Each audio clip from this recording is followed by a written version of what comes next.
Budget 2023-24 cabinet کے سامنے پیش کرنا اور کیبنٹ کی منظوری کے بعد اس کو اسمبلی میں پیش کرنا ہے۔ میں چند گزارشات کرنا چاہتا ہوں۔ ایک تو میرے پاس ایک ہی ایڈوائزر کی سیٹ خالی تھی، وہ میں جناب روہیل اصغر شیخ صاحب کو بنایا ہے۔ میں آپ کو اپنی طرف سے اور کابینہ کے ممبران کی طرف سے آپ کو مبارکباد پیش کرتا ہوں۔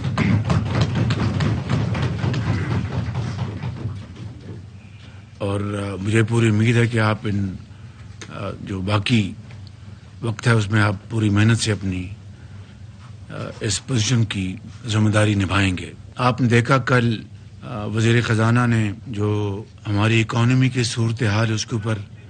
ایک بڑی بھرپور پریس کانفرنس کی، اور یہ بات کوئی ڈھکی چھپی نہیں کہ پچھلے 14 مہینوں سے جب سے ہم نے یہ ذمہ داری سنبھالی، سب سے پہلا جو ہمارا امتحان تھا وہ IMF کے ساتھ جو معاہدہ پچھلی حکومت نے کیا تھا اس کو مکمل طور پر ڈیفائی کیا گیا پچھلی حکومت نے، اور اپنے ہی معاہدے کی انہوں نے اس کی دھجیاں بکھیر دیں۔ پھر بڑی مشکل سے ہم نے IMF کے ساتھ وہ معاملات طے کیے۔ اس کے بعد جو پچھلے سال جو فلڈز آئے کلائمیٹ چینج کے حوالے سے، وہ تباہ کن تھے اور اس نے معیشت کو بے پناہ نقصان پہنچایا۔ اس کے باوجود بھی کہ کابینہ کے متعلقہ ممبرز نے دن رات کوشش کی، بحالی کے لیے، ریہیبلیٹیشن کے لیے، ریلیف کے لیے انٹرنیشنل ایجنسیز سے اپروچ کیا گیا، اور وفاق کے علاوہ صوبوں نے اربوں روپے اپنے صوبائی وسائل سے خرچ کیے۔ وفاق نے تقریباً 100 ارب روپیہ خرچ کیا۔ بیرونی ممالک سے امداد آئی، دوست ممالک نے ہمارا ہاتھ بٹھایا، لیکن یہ بات کسی سے ڈھکی چھپی نہیں کہ تقریباً 30 ارب ڈالر کا ہمیں معاشی نقصان ہوا، 30 ارب ڈالر کا۔ پھر اس کے بعد جو دنیا میں کساد بازاری تھی، خاص طور پر یوکرین کے جو ایک چل رہا ہے اسٹرگل، ایگریشن اور کرائسس، اس کے نتیجے میں عالمی منڈیوں میں کموڈٹیز کی قیمتیں بڑھی، جس کا پاکستان جیسے ترقی پذیر ملک کو بے پناہ اربوں ڈالر زائد دینے پڑے، چاہے وہ تیل کی قیمتیں ہیں، چاہے وہ کھاد ہے، چاہے وہ گندم ہے، کاٹن ہے، ہر لحاظ سے۔ پھر اس کے بعد اب ہم دوبارہ IMF کے ساتھ سر جوڑ کے بیٹھے ہیں، اور IMF کی تمام جو ان کی شرائط ہیں ان کو منوان نہ صرف تسلیم کر لیا گیا ہے، بلکہ ان کے اوپر پوری طرح ہم نے جو پرائر ایکشن جو ہیں ان کو ہم نے اس کے اوپر عمل درآمد کیا ہے، لیکن ابھی تک جو سٹاف لیول ایگریمنٹ ابھی تک سائن نہیں ہوا، جس کے بعد بورڈ میں یہ معاملہ جائے گا۔ بہرحال امید کی جانی چاہیے کہ تمام شرائط پوری کرنے کے بعد اسی ماہ IMF کا 9th ریویو مکمل ہو کر بورڈ سے اس کی منظوری لی جائے گی IMF کے۔ میری IMF کی MD سے کوئی 1 گھنٹہ ٹیلی فون پر گفتگو ہوئی، اور گفتگو کے نتیجے میں یہ کہہ سکتا ہوں کہ انہوں نے مجھے کہا کہ میں نے ان سے یہ تجویز کی تھی کہ آپ اگر وربل کمٹمنٹ دیں تو اس کی بنیاد پر جو باقی سٹیپس ہم ایک دو اور انہوں نے مجھے کہے تھے ہم وہ انشاءاللہ وہ سٹیپس ہم لے لیں گے. انہوں نے مہربانی کی وربل کمٹمنٹ دی جس کے نتیجے میں ہم نے وہ سٹیپس بھی ہم نے اٹھا لیے ہیں. لہٰذا اب کوئی ایسی چیز باقی نہیں جو کہ اس میں رکاوٹ بن جائے. ان تمام جو میں نے ابھی جو مسائل آپ کے سامنے رکھے ہیں اس سے پاکستان کے عام آدمی کے اوپر بے پناہ مہنگائی کا بوجھ پڑا ہے. اس میں کوئی شک نہیں کہ مہنگائی اس وقت دنیا میں سکہ رائج الوقت ہے، چاہے وہ برطانیہ ہے چاہے وہ امریکہ ہے، ہر جگہ مہنگائی ہے. لیکن ان کی جو اکانومیز ہیں ان میں اتنی سخت ہے کہ وہ اپنے عوام کو وہ ریلیف دلا سکیں. بدقسمتی سے جب ہم نے پاکستان کی باغ ڈور سنبھالی تو ہماری اکانومی کا پچھلی حکومت نے جنازہ نکال دیا تھا، اور اس ایک سال میں 14 مہینوں میں جو مشکلات ہم پر آ پڑی وہ میں نے ابھی آپ کو بیان کی ہیں. اس دوران درینا دوست اور بہت بااعتماد دوست چین نے ہماری بھرپور مدد کی، فائنینشیل سپورٹ دی ہمیں، اور یہ پچھلے 2-3 ماہ میں چینی حکومت کی سپورٹ جو ہے وہ انتہائی مددگار ثابت ہوئی. اس کی تفصیل میں نہیں جا رہا. اور IMF کے حوالے سے ہمارے برادر ممالک سعودی عربیہ اور UAE نے ہمارا ہاتھ تھاما، اور ہماری اس میں جو IMF کی شرائط تھیں ایڈیشنل یعنی جو گیپ تھا ان کے مطابق اس میں $3 ارب 2 سعودی عربیہ اور ایک UAE نے $3 ارب کی ہماری بہت اس آڑے وقت میں بہت ٹائملی اور قیمتی مدد کی ہے، جس کے ہم ان کے بے حد شکر گزار ہیں. یہ ہے صورتحال جو میں نے بڑے اختصار کے ساتھ آپ کے سامنے رکھی ہے. آج بجٹ پیش ہونا ہے اور اب چیلنج یہ ہے کہ اس وقت جو مہنگائی نے غریب آدمی کا بے پناہ اس کے اوپر بوجھ ڈالا ہے، جو ہماری اقتصادی ترقی جس رفتار پہ ہونی چاہیے تھی، جن چیلنجز کا جس کا میں نے ابھی ذکر کیا ہے، اس کی وجہ سے وہ سست روی کا شکار ہو گئی.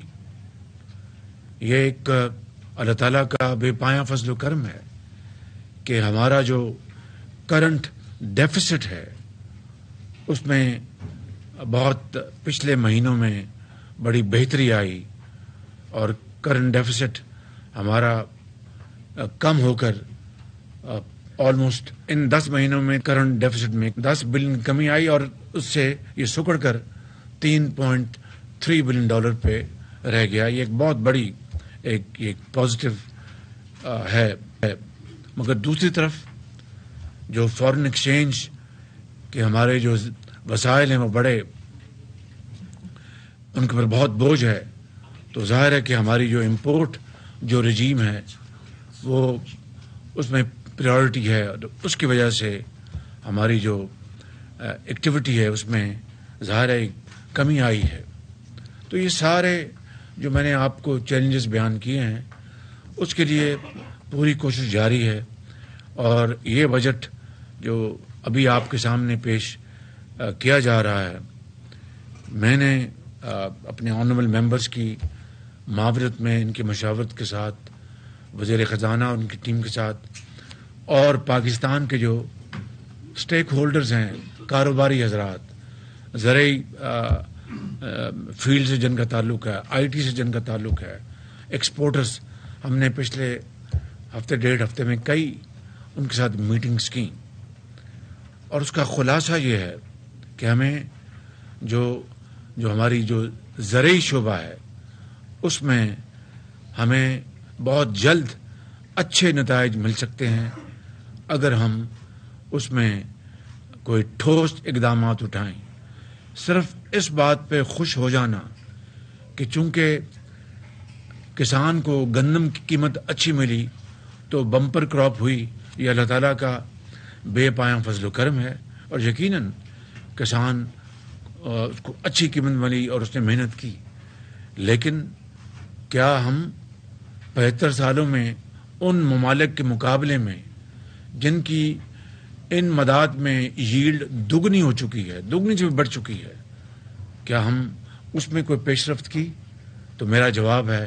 کوئی خاطر خواہ پیش رفت نہیں کی، چاہے وہ گندم ہے، چاہے وہ گنا ہے، چاہے وہ کپاس ہے، اور درجہ بدرجہ جو دوسری ہماری، اور پھر ہماری جو scientific research and so on so forth. تو یہ وہ شعبے ہیں جن میں اگر ہم انویسٹ کریں گے، اور دیہی علاقوں میں جو قصبے ہیں وہاں پر یعنی زرعی اجناس پر مبنی ہم ویلیو ایڈڈ چین وہاں پر قائم کریں گے۔ اگر آپ کا آم جو ہے وہ جب گلنا سڑنا شروع ہوتا ہے تو اس کی اگر کلیکشن کا انتظام ہو، سٹوریج کا انتظام ہو، مشینری ہو، اس کو ویلیو ایڈڈ میں بدلنے کے لیے آم کا اچار بنائیں، آم کے جوس بنائیں، and so on so forth, اسی طرح باقی فروٹ سبزیاں، تو اربوں ڈالر کی آپ کو اگلے سالوں میں اس میں ایکسپورٹس مل سکتی ہیں، اور دیہی علاقوں میں وہاں خوشحالی آئے گی۔ وہاں پر آج نوجوان جو FA BA کر گیا ہے، اب وہ فصل اپنا کی بجائی اور کاٹنے میں اس کا کوئی انٹرسٹ نہیں ہے، وہ شہر آنا چاہتا ہے۔ اس کو اگر ہم اپرچونٹیز وہاں مہیا کریں گے، وہاں پر یہ وسائل دیں گے، تو وہاں پر رہے گا، اپنے گھر کی خدمت کرے گا، ماں باپ کی، بزنس چلائے گا، اور شہر میں جو مائیگریشن ہے اس میں بھی خاطر خواہ کمی آئے گی۔ میں تفصیل میں نہیں جا رہا، اس کے اوپر ہم نے بڑا کام کیا ہے، وہ فائنانس منسٹر آپ کو بتائیں گے۔ اسی طریقے سے IT کے شعبوں میں، ایکسپورٹس میں، اس میں ہمارے منسٹر آف کامرس ہیں، منسٹر IT ہیں، اور دوسرے منسٹر فائنانس اینڈ دوسرے جو ہمارے منسٹرز ہیں، انہوں نے سب نے بڑی اس میں معاونت کی ہے۔ پھر اگلی بات اور جو آخری بات میں جو بطور ابتدائی کرنا چاہتا ہوں یہ ہے وہ جس سے کہ ہم اکانومی کو آگے بڑھائیں گے، لیکن میری بات یہ طے ہے، یہ میری بات نوٹ کر لیں کہ دنیا میں پاکستان چھوڑ دیں، دنیا میں جو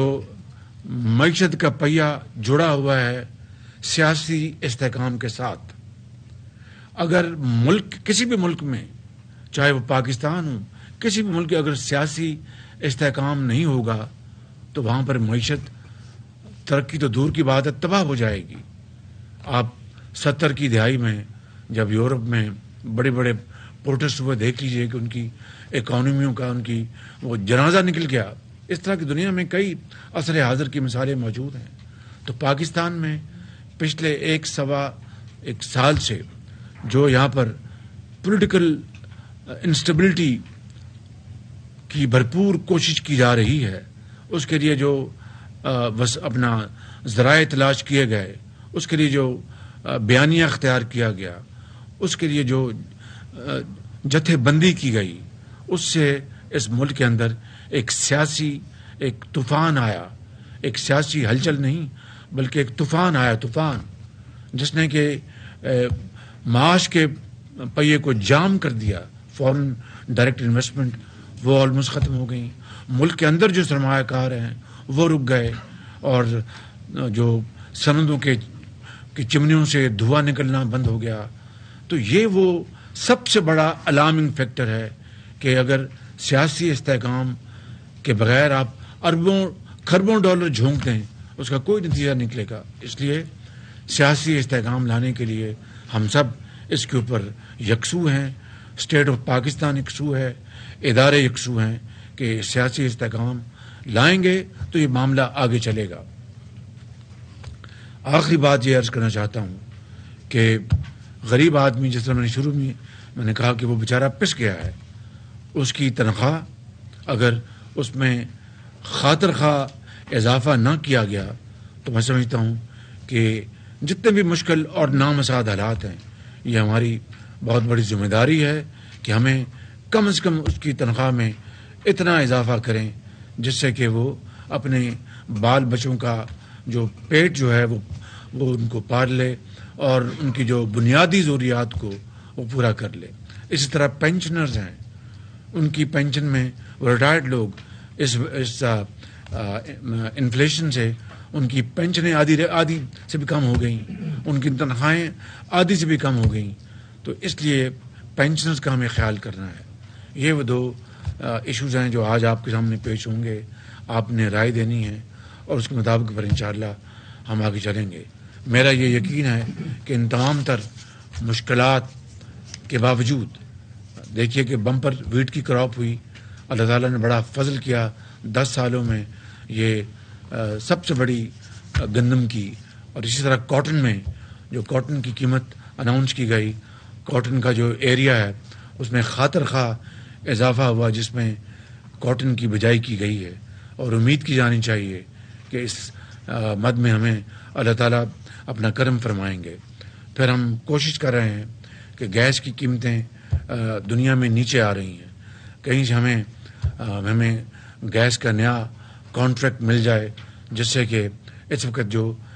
گیس جن قیمتوں پہ خریدی گئی تھی ماضی میں، اگر ان کم قیمتوں پہ کوئی کانٹریکٹ مل جائے تو ایوریج جو ہے اور قیمت کم ہو جائے گی، اور اس سے ملک کے اندر اقتصادی پہیہ تیزی سے چلے گا۔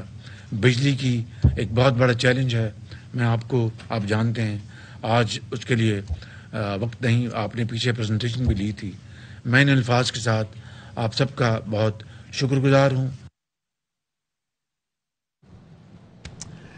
وزیر اعظم پاکستان شہباز شریف صاحب، یہی چونکہ بجٹ آنے والا ہے اب سے کچھ دیر بعد، وزیر خزانہ بھی یہاں موجود تھے، کابینہ کے دیگر اراکین، ان کے ایڈوائزرز وغیرہ موجود تھے اور کچھ بجٹ سے متعلق ہی گفتگو کر رہے تھے۔ بہت امپورٹنٹ بات جو انہوں نے کی وہ یہ کہتے ہیں کہ جس سے بڑا واضح ہے کہ اس کا مطلب ابھی تک گورنمنٹ آف پاکستان پر امید ہے کہ IMF کا موجودہ پروگرام جو نواں جائزہ ہے جس کے تحت تقریباً $1 بلین پاکستان کو ملنا ہے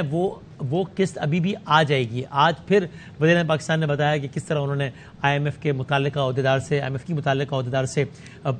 بات کی تھی، ساری شرائط پوری کر دیں، جو کچھ اضافی شرائط بتائی گئی وہ بھی پوری کر دیں۔ تو وہ کہتے ہیں کہ میں ابھی بھی پر امید ہوں کہ اسی ماہ میں IMF کا وہ نواں جائزہ مل جائے گا۔ تو حکومت پاکستان اس پر بہت امید ہے، اور کہتے ہیں کہ زرعی شعبے میں ہمیں